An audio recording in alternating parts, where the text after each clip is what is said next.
وعلیکم ورحمۃ اللہ وبرکاتہ۔ محترم ناظرین، حی علی الفلاح میں آپ سبھی کا پرتپاک استقبال ہے۔ ہم آج ہجرت مدینہ کی دوسری قسط لے کر آپ کے سامنے حاضر ہوئے ہیں۔ اس سے پہلے ہم نے آپ کے سامنے بیان کیا تھا کہ اللہ کے رسول صلی اللہ علیہ وسلم اور پھر صحابہ کرام نے کس طرح سے ہجرت فرمائی اور صحابہ کرام کو کس طرح مصائب اور مشکلات ہجرت کے دوران بھی پیش آئیں۔ تو ہم نے اس کو آپ کے سامنے بیان کیا تھا کہ اللہ کے رسول صلی اللہ علیہ وسلم پھر آخر میں سب کے بعد جو ہے صحابہ کرام بہت سارے اکثر و بیشتر جا چکے تھے۔ دو چند صحابہ کرام اس وقت موجود تھے، حضرت ابوبکر صدیق رضی اللہ تعالیٰ عنہ اور حضرت علی رضی اللہ تعالیٰ عنہ کا ذکر سیرت کی کتابوں میں، تاریخ میں اور احادیث میں ہمیں ملتا ہے۔ اور اس کے ساتھ ساتھ یہ بھی پتہ چلتا ہے کہ حضرت ابوبکر صدیق رضی اللہ تعالیٰ عنہ کے گھر والے بھی، اہل خانہ بھی جو ہے اس وقت مکہ ہی میں موجود تھے۔ تو بہرحال جو مکر اور جو منصوبہ اہل مکہ نے نبی کریم صلی اللہ علیہ وسلم کے خلاف بنایا تھا، وہ تو پورا ہونے سے رہا، بلکہ اللہ تعالیٰ نے ان کو شکست فاش عطا کی۔ پھر اللہ کے رسول صلی اللہ علیہ وسلم کو بصحیح و سلامت مکے سے اللہ تعالیٰ نے نکلوایا، اور پھر اللہ کے رسول صلی اللہ علیہ وسلم اس رات، جس رات آپ کو قتل کرنے کی مجرمانہ سازش رچی گئی تھی، تو کس طرح اللہ کے رسول صلی اللہ علیہ وسلم اس رات نکلے وہ آپ نے سماعت فرمایا۔ پھر غار ثور تک اللہ کے رسول صلی اللہ علیہ وسلم کیسے پہنچے حضرت ابوبکر صدیق رضی اللہ تعالیٰ عنہ کے ساتھ میں، تو یہ باتیں آپ نے سماعت فرمائی تھی۔ اب آپ کے سامنے ہم بتائیں گے کہ اللہ کے رسول صلی اللہ علیہ وسلم جب غار ثور میں پہنچ گئے اور وہاں 3 دن تک اللہ کے رسول صلی اللہ علیہ وسلم حضرت ابوبکر صدیق رضی اللہ تعالیٰ عنہ کے ساتھ مقیم رہے۔ ادھر جب جستجو کی آگ بجھ گئی، تلاش کی تگ و دو رک گئی، اور 3 روز کی مسلسل اور بے نتیجہ دوڑ دھوپ کے بعد قریش کے جوش و جذبات سرد پڑ گئے، تو رسول اللہ صلی اللہ علیہ وسلم اور حضرت ابوبکر صدیق رضی اللہ تعالیٰ عنہ نے مدینے کے لیے نکلنے کا عزم فرمایا۔ عبداللہ بن اریقط لیثی، جو ابھی تک مسلمان نہیں ہوا تھا لیکن قابل اطمینان تھا، قابل اعتبار تھا، جو صحرائی اور بیابانی راستوں کا ماہر تھا، پہلے ہی اجرت پر مدینہ پہنچانے کا معاملہ طے ہو چکا تھا۔ یہ شخص بہت اللہ کے رسول صلی اللہ علیہ وسلم اور حضرت ابوبکر رضی اللہ تعالیٰ عنہ کو لے کر ایسے پرپیچ راستوں سے گزرا جو اکثر و بیشتر عام لوگ اس پر جایا نہیں کرتے ہیں۔ تو بہرحال سواریاں اس کے حوالے کر دی گئی تھیں، اور طے ہوا تھا کہ 3 راتیں گزر جانے کے بعد وہ دونوں سواریاں لے کر غار ثور پہنچ جائے گا۔ چنانچہ جب دوشنبہ کی رات، جو ربیع الاول 1 ہجری کی چاند رات تھی، مطابق 16 ستمبر 622 عیسوی، عبداللہ بن اریقط سواریاں لے کر آ گیا، اور اسی موقع پر ابوبکر رضی اللہ تعالیٰ عنہ نے رسول اللہ صلی اللہ علیہ وسلم کی خدمت میں افضل ترین اونٹنی پیش کرتے ہوئے گزارش کی کہ آپ میری ان 2 سواریوں میں سے جس کو چاہیں قبول فرما لیں۔ لیکن رسول اللہ صلی اللہ علیہ وسلم نے اس کو حضرت ابوبکر رضی اللہ تعالیٰ عنہ سے یوں لینے کے بجائے کہا کہ میں اسے قیمتاً لینا پسند کرتا ہوں۔ ادھر اسماء بنت ابوبکر رضی اللہ تعالیٰ عنہ بھی زاد سفر لے کر آئیں، مگر اس میں لٹکانے والا بندھن لگانا بھول گئیں۔ جب روانگی کا وقت آیا اور حضرت اسماء نے توشہ لٹکانا چاہا تو دیکھا کہ اس میں بندھن ہی نہیں ہے۔ انہوں نے اپنا پٹکا یعنی کمر بند کھولا اور 2 حصوں میں چاک کر کے ایک میں توشہ لٹکا دیا اور دوسرا کمر میں باندھ لیا۔ اسی وجہ سے ان کا لقب ذات النطاقین پڑ گیا۔ اس کے بعد رسول اللہ صلی اللہ علیہ وسلم اور ابو بکر رضی اللہ تعالیٰ عنہ نے کوش فرمایا۔ عامر بن فہیرہ بھی ساتھ تھے، لیکن دلیل راہ عبداللہ بن اریقط نے ساحل کا راستہ اختیار کیا۔ غار سے روانہ ہو کر اس نے سب سے پہلے یمن کے رخ پر چلایا اور جنوب کی سمت خوب دور تک لے گیا، پھر پچھم کی طرف مڑا اور ساحل سمندر کا رخ کیا، پھر ایک ایسے راستے پر پہنچ کر جس سے عام لوگ واقف نہ تھے شمال کی طرف مڑ گیا۔ یہ راستہ ساحل بحر احمر کے قریب ہی تھا اور اس پر شاذ و نادر ہی کوئی چلتا تھا۔ رسول اللہ صلی اللہ علیہ وسلم اس راستے میں جن مقامات سے گزرے ابن اسحاق نے ان کا تذکرہ کیا ہے۔ وہ کہتے ہیں کہ جب رہنما آپ دونوں کو ساتھ لے کر نکلا تو زیری نے مکہ سے لے کر چلا، پھر ساحل کے ساتھ ساتھ چلتا ہوا زیری نے عصفان سے راستہ کاٹا، پھر زیری نے امش سے گزرتا ہوا آگے بڑھا اور قدید پار کرنے کے بعد پھر راستہ کاٹا اور وہیں سے آگے بڑھتا ہوا قرار سے گزرا، پھر سنیت المرہ سے، پھر لقب سے، پھر لقب کی وادیوں سے، پھر بیابان لقب سے گزرا، پھر مجاح کے بیابان میں پہنچا اور وہاں سے پھر مجاح کے موڑ سے گزرا، پھر ذی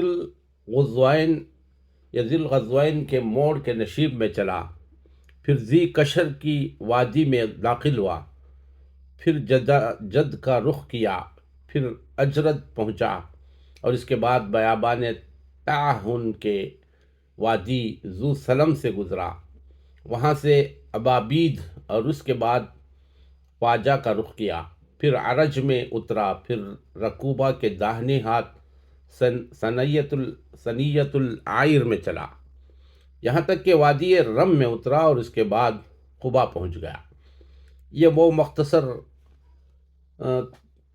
راستہ ہے یا مختصر واقعہ ہے جو غار ثور سے قبا تک پہنچے۔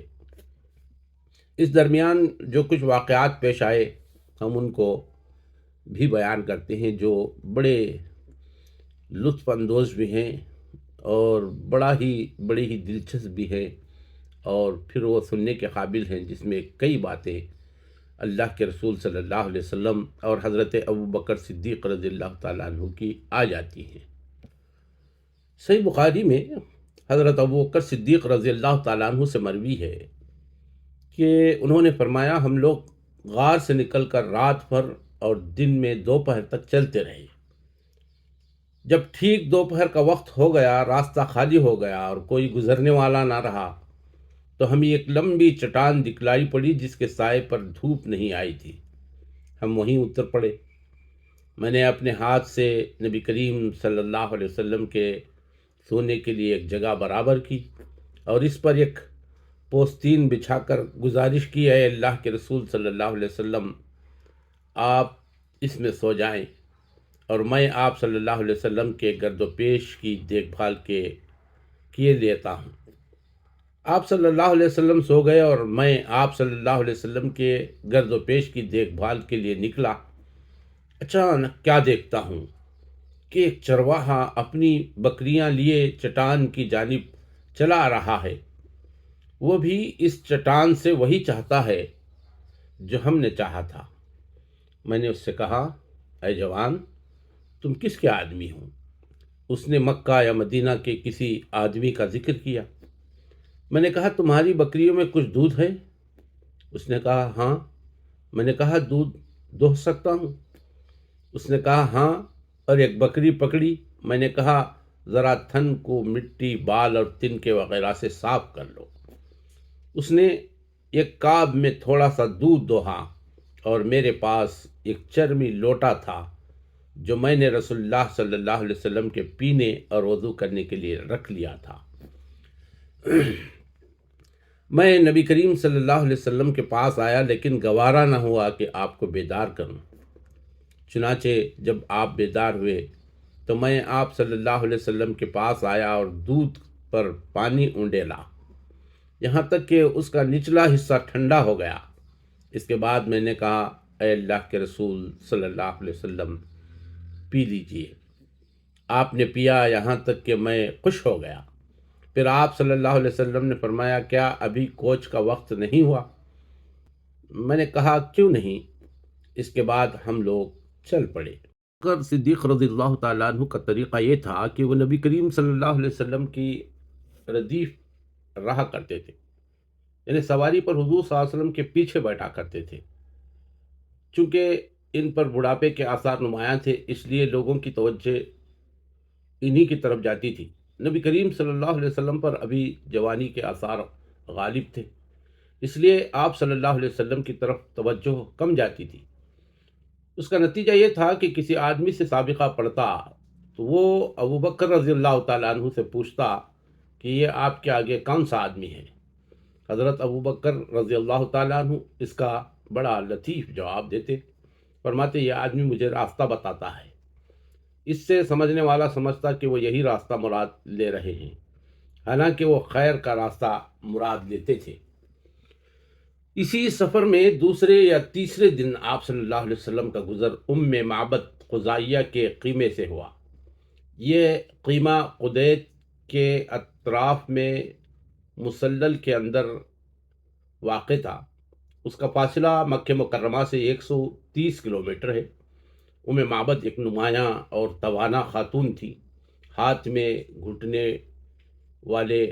گھٹنے ڈالے خیمے کے صحن میں بیٹھی رہتی اور آنے جانے والے کو کھلاتی پلاتی رہتی۔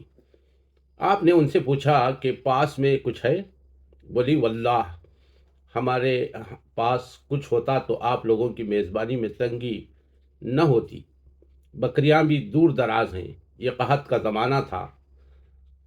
رسول اللہ صلی اللہ علیہ وسلم نے دیکھا کہ خیمے کے ایک گوشے میں ایک بکری ہے۔ فرمایا، معبد، یہ کیسی بکری ہے؟ بولی، اسے کمزوری نے ریوڑ سے پیچھے چھوڑ رکھا ہے۔ آپ صلی اللہ علیہ وسلم نے دریافت کیا کہ اس میں کچھ دودھ ہے؟ بولی، وہ اس سے کہیں زیادہ کمزور ہے۔ آپ صلی اللہ علیہ وسلم نے فرمایا، اجازت ہو تو اسے دھو لوں؟ بولی، ہاں، میرے ماں باپ آپ پر قربان، اگر تمہیں اس میں دودھ دکھائی دے رہا ہو تو ضرور دھو لو۔ اس گفتگو کے بعد رسول اللہ صلی اللہ علیہ وسلم نے اس بکری کے تھن پر ہاتھ پھیرا، اللہ کا نام لیا، دعا کی، بکری نے پاؤں پھیلا دیے، تھن میں بھرپور دودھ اتر آیا۔ آپ صلی اللہ علیہ وسلم نے معبد کا ایک بڑا سا برتن لیا جو ایک جماعت کو آسودہ کر سکتا تھا، اور اس میں اتنا دوہا کہ جھاگ اوپر آ گیا۔ پھر معبد کو پلایا، وہ پی کر شکم سیر ہو گئی تو اپنے ساتھیوں کو پلایا، وہ بھی شکم سیر ہو گئے تو خود پیا۔ پھر اسی برتن میں دوبارہ اتنا دودھ دوہا کہ برتن بھر گیا اور اسے معبد کے پاس چھوڑ کر آ گئے۔ تھوڑی دیر گزری تھی کہ ان کے شوہر ابو معبد اپنی کمزور بکریوں کو، جو دبلے پن کی وجہ سے مریل چال چل رہی تھیں، ہانکتے ہوئے آ پہنچے۔ دودھ دیکھا تو حیرت میں پڑ گئے۔ پوچھا، یہ تمہارے پاس کہاں سے آیا؟ جبکہ بکریاں دور دراز تھیں اور گھر میں دودھ دینے والی بکری نہ تھی۔ بولی، واللہ کوئی بات نہیں سوائے اس کے کہ ہمارے پاس سے ایک بابرکت آدمی گزرا جس کی ایسی اور ایسی بات تھی اور یہ حال تھا۔ ابو معبد نے کہا، یہ تو وہی صاحب قریش معلوم ہوتا ہے جسے قریش تلاش کر رہے ہیں۔ اچھا، ذرا اس کی کیفیت بیان کرو۔ اس پر معبد نے نہایت دلکش انداز سے آپ صلی اللہ علیہ وسلم کے اوصاف و کمالات کا ایسا نقشہ کھینچا کہ گویا سننے والا آپ صلی اللہ علیہ وسلم کو اپنے سامنے دیکھ رہا ہے۔ یہ اوصاف سن کر ابو معبد نے کہا، واللہ یہ تو وہی صاحب قریش ہے جس کے بارے میں لوگوں نے قسم قسم کی باتیں بیان کی ہیں۔ میرا ارادہ ہے کہ آپ صلی اللہ علیہ وسلم کی رفاقت اختیار کروں، اور کوئی راستہ ملا تو ایسا ضرور کروں گا۔ ادھر مکے میں ایک آواز ابھری جسے لوگ سن رہے تھے، مگر اس کا بولنے والا دکھائی نہیں پڑ رہا تھا۔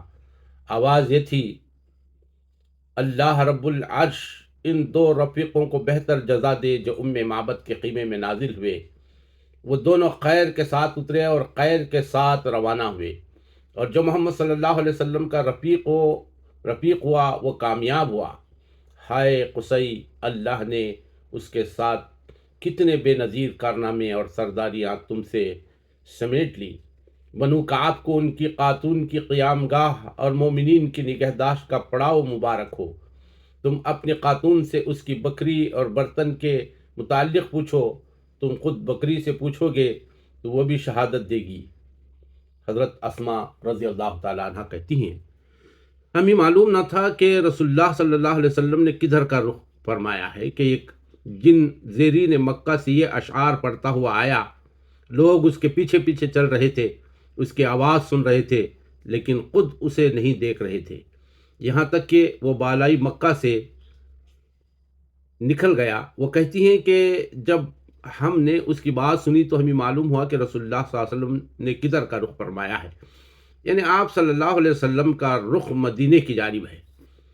راستے میں سراقہ بن مالک نے تعاقب کیا اور اس واقعے کو خود سراقہ نے بیان کیا ہے۔ وہ کہتے ہیں، میں اپنی قوم بنی مدلج کی ایک مجلس میں بیٹھا تھا کہ اتنے میں ایک آدمی آ کر ہمارے پاس کھڑا ہوا۔ اس نے کہا، اے سراقہ، میں نے ابھی ساحل کے پاس چند افراد دیکھے، میرا خیال ہے کہ یہ محمد صلی اللہ علیہ وسلم ان کے ساتھی ہیں۔ سراقہ کہتے ہیں کہ میں سمجھ گیا یہ وہی لوگ ہیں، لیکن میں نے اس آدمی سے کہا کہ وہ لوگ نہیں ہیں، بلکہ تم نے فلاں اور فلاں کو دیکھا ہے جو ہماری آنکھوں کے سامنے گزر کر گئے ہیں۔ پھر میں مجلس میں کچھ دیر تک ٹہرا رہا، اس کے بعد اٹھ کر اندر گیا اور اپنی لونڈی کو حکم دیا کہ وہ میرا گھوڑا نکالے اور ٹیلے کے پیچھے روک کر میرا انتظار کرے۔ ادھر میں نے اپنا نیزہ لیا اور گھر کے پچھواڑے سے باہر نکلا۔ لاٹھی کا ایک سرا زمین پر گھسیٹ رہا تھا اور دوسرا اوپری سرا نیچے کر رکھا تھا۔ اس طرح میں اپنے گھوڑے کے پاس پہنچا اور اس پر سوار ہو گیا۔ میں نے دیکھا کہ وہ حسب معمول مجھے لے کر دوڑ رہا ہے، یہاں تک کہ میں ان کے قریب آ گیا۔ اس کے بعد گھوڑا مجھ سمیت پھسلا، میں اس سے گر گیا۔ میں نے اٹھ کر ترکش کی طرف ہاتھ بڑھایا اور پانسے کا تیر نکال کر یہ جاننا چاہا کہ میں انہیں ضرور پہنچا سکوں گا یا نہیں، تو وہ تیر نکلا جو مجھے ناپسند تھا، لیکن میں نے تیر کی نافرمانی کی اور گھوڑے پر سوار ہو گیا۔ وہ مجھے لے کر دوڑنے لگا، یہاں تک کہ جب میں رسول اللہ صلی اللہ علیہ وسلم کی قرات سن رہا تھا اور آپ التفات نہیں فرماتے تھے، جبکہ ابو بکر رضی اللہ تعالیٰ عنہ بار بار مڑ کر دیکھ رہے تھے، تو میرے گھوڑے کے اگلے دونوں پاؤں زمین میں دھنس گئے، یہاں تک کہ گھٹنوں تک جا پہنچے، اور میں اس سے گر گیا۔ پھر میں نے اسے ڈانٹا تو اس نے اٹھنا چاہا، لیکن وہ اپنے پاؤں بمشکل نکال سکا۔ بہرحال جب وہ سیدھا کھڑا ہوا تو اس کے پاؤں کے نشان سے آسمان کی طرف دھوئیں جیسا غبار اڑ رہا تھا۔ میں نے پھر پانسے کے تیر سے قسمت معلوم کی اور پھر وہی تیر نکلا جو مجھے ناپسند تھا۔ اس کے بعد میں نے امان کے ساتھ انہیں پکارا تو وہ لوگ ٹھہر گئے اور میں اپنے گھوڑے پر سوار ہو کر ان کے پاس پہنچا۔ جس وقت میں ان سے روک دیا گیا تھا اسی وقت میرے دل میں یہ بات بیٹھ گئی تھی، رسول اللہ صلی اللہ علیہ وسلم کا معاملہ غالب آ کر رہے گا۔ چنانچہ میں نے آپ صلی اللہ علیہ وسلم سے کہا کہ آپ صلی اللہ علیہ وسلم کی قوم نے آپ صلی اللہ علیہ وسلم کے بدلے دیت کا یعنی انعام رکھا ہے، اور ساتھ ہی میں نے لوگوں کے عزائم سے آپ صلی اللہ علیہ وسلم کو آگاہ کیا اور توشہ اور ساز و سامان کی بھی پیشکش کی، مگر انہوں نے میرا کوئی سامان نہیں لیا اور نہ مجھ سے کوئی سوال کیا، صرف اتنا کہا کہ ہمارے متعلق رازداری برتنا۔ میں نے آپ صلی اللہ علیہ وسلم سے گزارش کی کہ آپ صلی اللہ علیہ وسلم مجھے پروانہ امن لکھ دیں۔ آپ صلی اللہ علیہ وسلم نے عامر بن فہیرہ کو حکم دیا اور انہوں نے چمڑے کے ایک ٹکڑے پر لکھ کر میرے حوالے کر دیا۔ پھر رسول اللہ صلی اللہ علیہ وسلم آگے بڑھے۔ اس واقعے سے متعلق خود ابو بکر رضی اللہ تعالیٰ عنہ کی بھی ایک روایت ہے۔ ان کا بیان ہے کہ ہم لوگ روانہ ہوئے تو قوم ہماری تلاش میں تھی، مگر سراقہ بن مالک بن جاشم کے سوا جو اپنے گھوڑے پر آیا تھا اور کوئی ہمیں نہ پا سکا۔ میں نے کہا، اے اللہ کے رسول صلی اللہ علیہ وسلم، یہ پیچھا کرنے والا ہمیں آ لینا چاہتا ہے۔ آپ صلی اللہ علیہ وسلم نے فرمایا، لا تحزن ان اللہ معنا، غم نہ کرو، اللہ ہمارے ساتھ ہے۔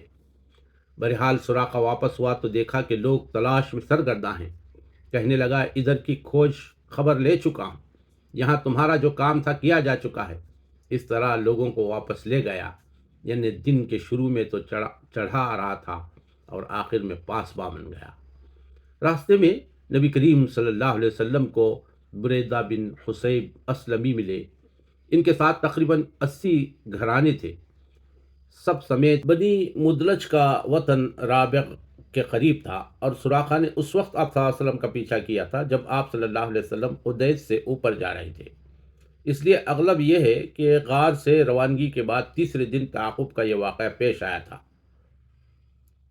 صحیح بخاری 516 جلد نمبر 1 اور زاد المعاد 53 جلد نمبر 2 میں اس کو بیان کیا گیا ہے۔ راستے میں نبی کریم صلی اللہ علیہ وسلم کو بریدہ بن حصیب اسلمی ملے۔ ان کے ساتھ تقریباً 80 گھرانے تھے۔ سب سمیت مسلمان ہو گئے، اور رسول اللہ صلی اللہ علیہ وسلم نے عشاء کی نماز پڑھی تو سب نے آپ کے پیچھے نماز پڑھی۔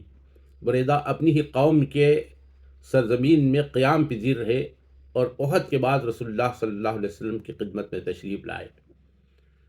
عبداللہ بن بریدہ سے مروی ہے کہ نبی کریم صلی اللہ علیہ وسلم فال لیتے تھے، بدشگونی نہیں لیتے تھے۔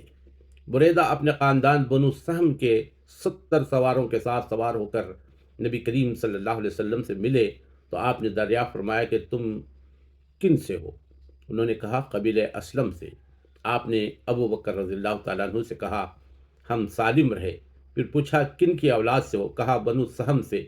آپ نے فرمایا، تمہارا سہم یعنی نصیب نکل آیا۔ رسول اللہ صلی اللہ علیہ وسلم عرش کے اندر جحفہ اور حشی کے درمیان قحداوات میں ابو اوس تمیم بن حجر یا ابو تمیم اوس بن حجر اسلمی کے پاس سے گزرے۔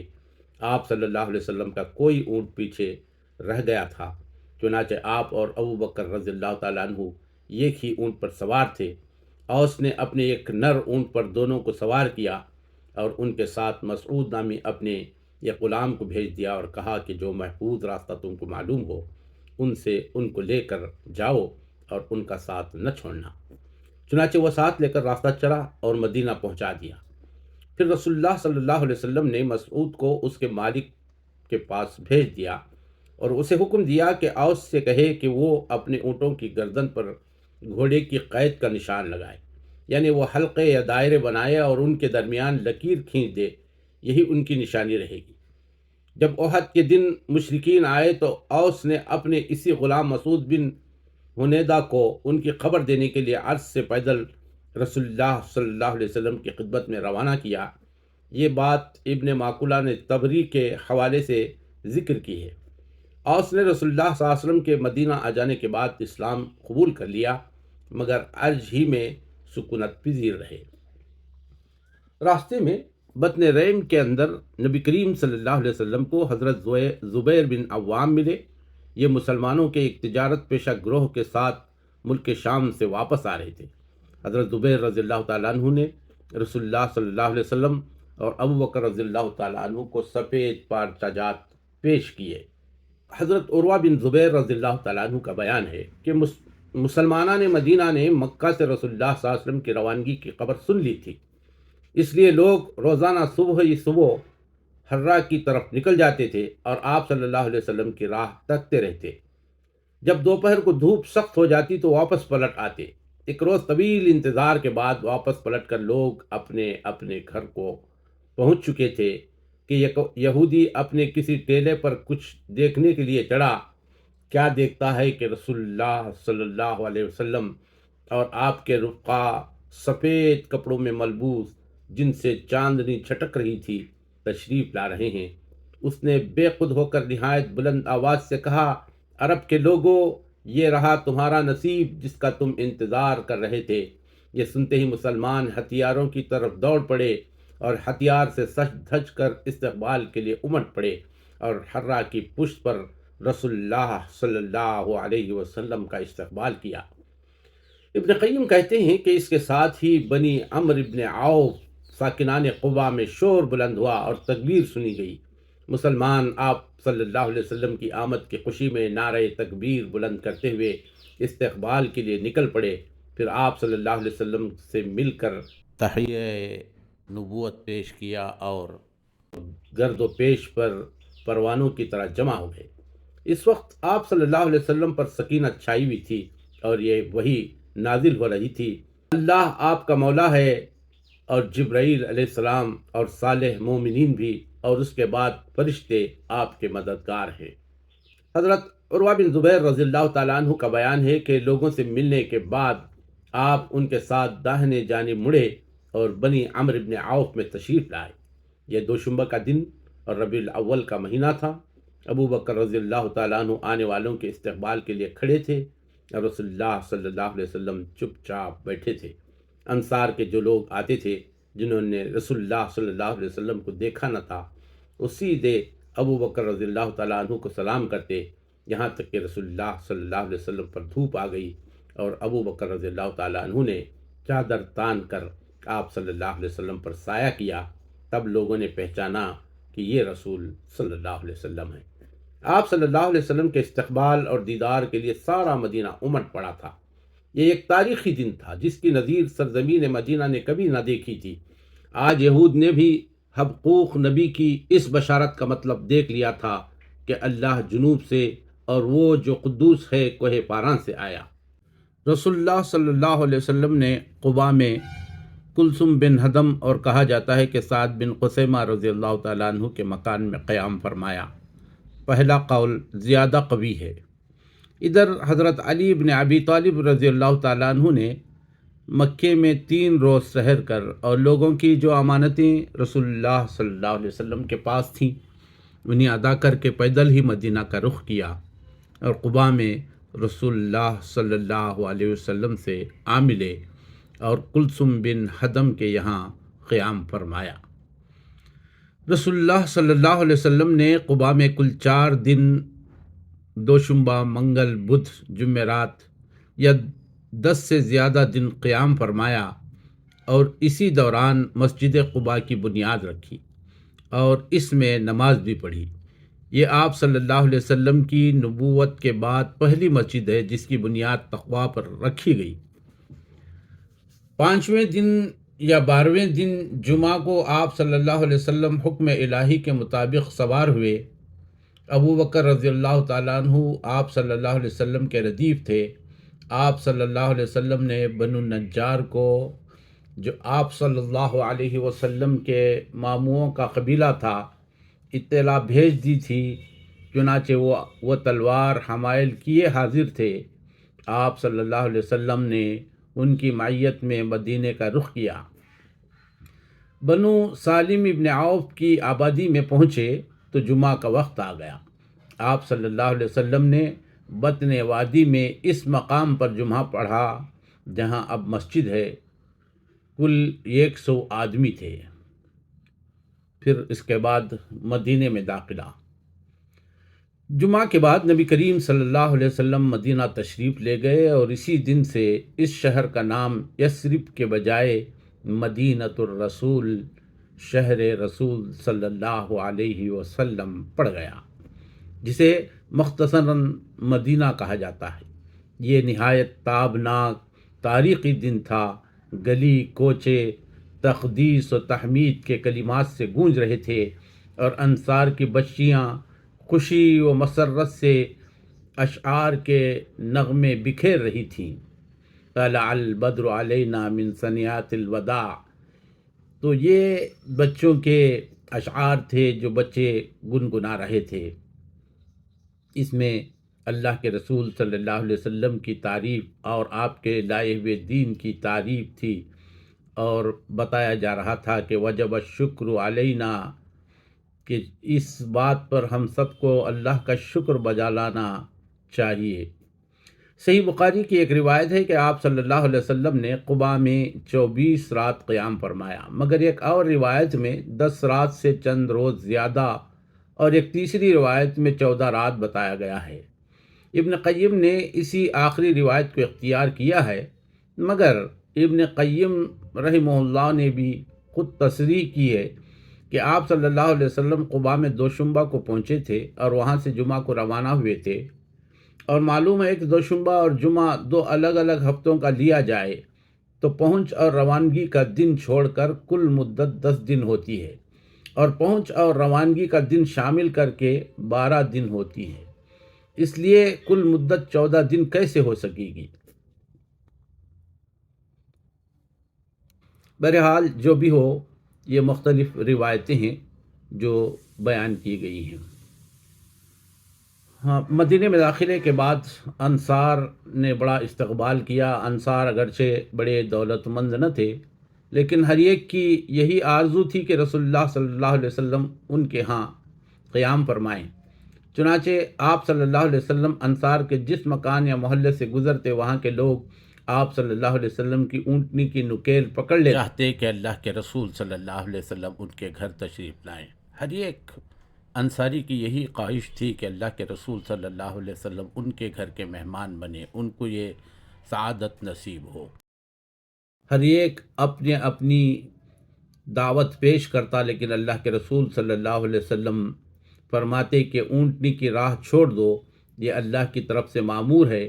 چنانچہ اونٹنی مسلسل چلتی رہی اور اس مقام پر پہنچ کر بیٹھی جہاں آج مسجد نبوی صلی اللہ علیہ وسلم ہے، لیکن آپ صلی اللہ علیہ وسلم نیچے نہیں اترے، یہاں تک کہ وہ اٹھ کر تھوڑی دور گئی، پھر مڑ کر دیکھنے کے بعد پلٹ آئی اور اپنی پہلی جگہ بیٹھ گئی۔ اس کے بعد آپ صلی اللہ علیہ وسلم نیچے تشریف لائے۔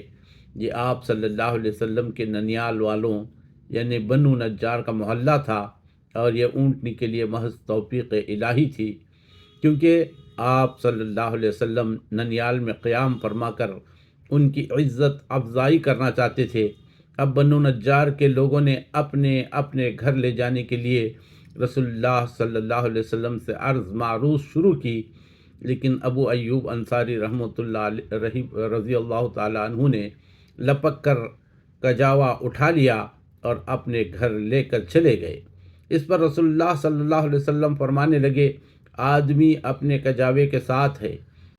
حضرت اسد بن زرارہ رضی اللہ تعالیٰ عنہ نے آ کر اونٹنی کی نکیل پکڑ لی، چنانچہ یہ اونٹنی انہی کے پاس رہی۔ صحیح بخاری میں حضرت انس رضی اللہ تعالیٰ عنہ سے مروی ہے کہ نبی کریم صلی اللہ علیہ وسلم نے فرمایا، ہمارے کس آدمی کا گھر زیادہ قریب ہے؟ حضرت ابو ایوب انصاری رضی اللہ تعالیٰ عنہ نے کہا، میرا، اے اللہ کے رسول صلی اللہ علیہ وسلم، یہ رہا میرا مکان اور یہ رہا میرا دروازہ۔ آپ صلی اللہ علیہ وسلم نے فرمایا، جاؤ اور ہمارے لیے قیلولہ کی جگہ تیار کر دو۔ انہوں نے عرض کی، آپ دونوں حضرات تشریف لے چلیں، اللہ برکت دے۔ چند دنوں کے بعد آپ صلی اللہ علیہ وسلم کی زوجہ محترمہ ام المؤمنین حضرت سودا رضی اللہ تعالیٰ عنہ اور آپ کی دونوں صاحبزادیاں حضرت فاطمہ اور حضرت ام کلثوم رضی اللہ تعالیٰ عنہما اور حضرت اسامہ بن زید اور ام ایمن بھی آ گئیں۔ ان سب کو حضرت عبداللہ بن ابی بکر آل ابی بکر کے ساتھ، جن میں حضرت عائشہ رضی اللہ تعالیٰ عنہا بھی تھیں، لے کر آئے تھے۔ البتہ نبی صلی اللہ علیہ وسلم کی ایک صاحبزادی حضرت زینب حضرت ابو العاص رضی اللہ تعالیٰ عنہ کے پاس باقی رہ گئیں، انہوں نے آنے نہیں دیا اور وہ جنگ بدر کے بعد تشریف لا سکیں۔ حضرت عائشہ رضی اللہ تعالیٰ عنہ کہتی ہیں کہ ہم مدینہ آئے تو یہ اللہ کی زمین میں سب سے زیادہ وباخیز جگہ تھی۔ وادی بطحان سڑے ہوئے پانی سے بہتی تھی۔ ان کا یہ بھی بیان ہے کہ رسول اللہ صلی اللہ علیہ وسلم مدینہ تشریف لائے تو حضرت ابو بکر اور حضرت بلال رضی اللہ تعالیٰ عنہما کو بخار آ گیا۔ میں نے ان کی خدمت میں حاضر ہو کر دریافت کیا کہ ابا جان، آپ کا کیا حال ہے، اور اے بلال، آپ کا کیا حال ہے؟ وہ فرماتی ہیں کہ جب حضرت ابو بکر رضی اللہ تعالیٰ عنہ کو بخار آتا تو یہ شعر پڑھتے، کل امرئ مصبح فی اہلہ والموت ادنی من شراکی نعلہ۔ ہر آدمی سے اس کے اہل کے اندر صبح بخیر کہا جاتا ہے، حالانکہ موت اس کے جوتے کے تسمے سے بھی زیادہ قریب ہے۔ اور حضرت بلال رضی اللہ تعالیٰ عنہ کی حالت کچھ سنبھلتی تو وہ اپنی کربناک آواز بلند کرتے اور کہتے، الا لیت شعری اہل ابیتین لیلتن، کاش میں جانتا کہ کوئی رات وادی مکہ میں گزار سکوں گا اور میرے گرد اذقر اور جلیل یعنی گھاس ہے ایک طرح کی ہوں گی، اور کیا کسی دن مجنہ کے چشمے پر وارد ہو سکوں گا اور مجھے شامہ اور طفیل دکھلائی پڑیں گے۔ حضرت عائشہ رضی اللہ تعالیٰ عنہ کہتی ہیں کہ میں نے رسول اللہ صلی اللہ علیہ وسلم کی خدمت میں حاضر ہو کر اس کی خبر دی تو آپ صلی اللہ علیہ وسلم نے فرمایا، اے اللہ، ہمارے نزدیک مدینہ کو اسی طرح محبوب کر دے جیسا مکہ محبوب تھا، یا اس سے بھی زیادہ، اور مدینہ کی فضا صحت بخش بنا دے اور اس کے سا اور مدھ میں برکت دے اور اس کا بخار منتقل کر کے جحفہ پہنچا دے۔ اللہ نے آپ صلی اللہ علیہ وسلم کی دعا سن لی، چنانچہ آپ کو خواب میں دکھلایا گیا کہ ایک پراگندہ سر کالی عورت مدینے سے نکلی اور سیعہ یعنی جحفہ میں جا اتری۔ اس کی تعبیر یہ تھی کہ مدینے کی وبا جحفہ منتقل کر دی گئی اور اس طرح مہاجرین کو مدینے کی آب و ہوا کی سختی سے راحت مل گئی، یہاں تک حیات طیبہ کی ایک قسم اور اسلامی دعوت کا ایک دور یعنی مکی دور کا آخری خاتمہ ہم نے آپ کے سامنے پیش کیا۔ اللہ تعالیٰ مزید ہمیں مکے کے ان حالات کو جاننے کی توفیق دے اور اس کو سمجھنے اور ہمارے ان اسلاف کے قربانیوں کا جذبہ اپنے اندر پیدا کرنے کی توفیق عطا فرمائے۔ وما توفیق الا باللہ وآخر دعوانا ان الحمد للہ رب العالمین۔ پھر اس کے بعد انشاءاللہ ہمیں موقع ملے تو مدینے کے کچھ حالات، اس کے بعد ابتدائی حالات آپ کے سامنے بیان کرنے کی کوشش کریں گے۔ آپ اپنے مشوروں سے نوازیں اور ہمارے اس چینل کو سبسکرائب کریں، اور اگر ہماری یہ باتیں اچھی لگی تو شیئر کریں، لائک کریں۔ السلام علیکم ورحمۃ اللہ وبرکاتہ۔